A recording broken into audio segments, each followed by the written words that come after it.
Hello, today I'll be reading a story called Amy's Gift, and it is from Uncle Arthur's Bedtime Stories.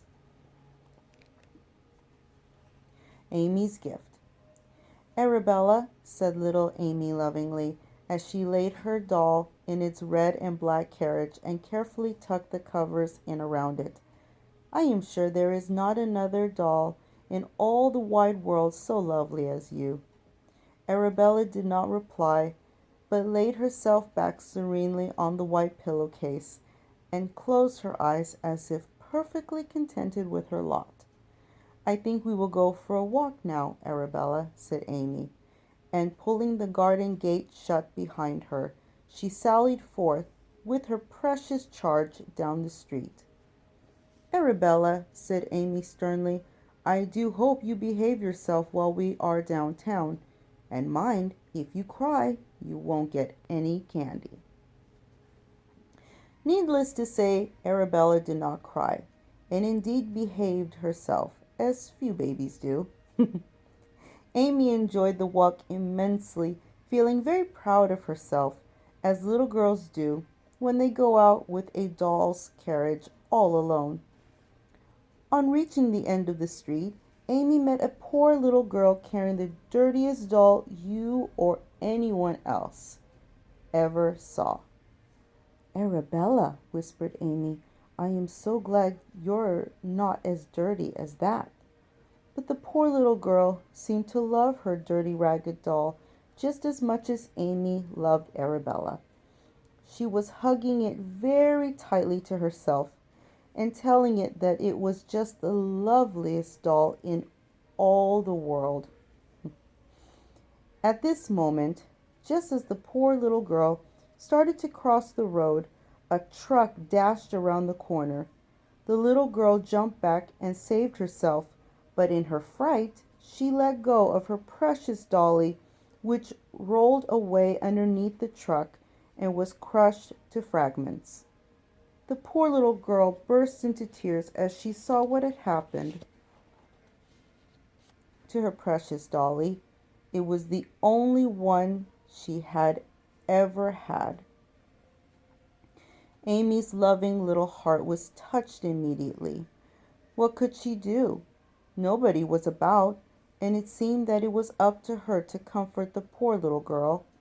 Running to her side, she put her hand on the little girl's shoulder and told her not to cry. But the little girl cried on. Amy looked at her carriage and thought of her beloved Arabella. Could she? Could she? Poor little girl, she said, don't cry any more. You may have my very own Arabella. She is the beautifulest doll in all the world, and she will surely make you happy again. Giving Arabella one last hug and kiss, she handed her over to the poor little girl, who could scarcely believe her own eyes. For me, she said. For me? Yes, said Amy, for keeps. And Amy turned away and ran home as fast as she could, lest she should change her mind. Then she sat down on the front doorstep and thought of what had happened, and looked with tears into the empty doll carriage. But somebody had seen what had happened. High up in one of the nearby houses, a lady had been looking out of the window and had watched the loving deed.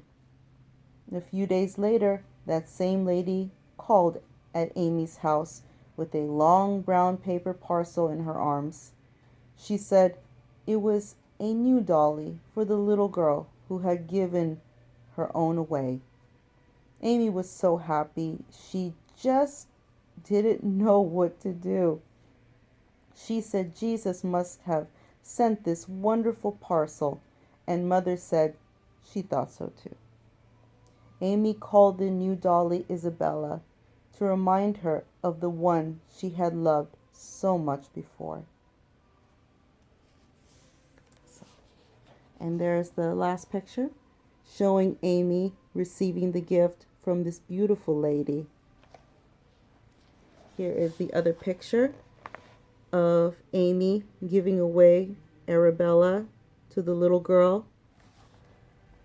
And here is the very first picture where Amy sees the little girl jumping out of the way for her life, but losing her poor little dolly in the process. Thank you so much for listening, for tuning in, and you all have wonderful moments and be blessed.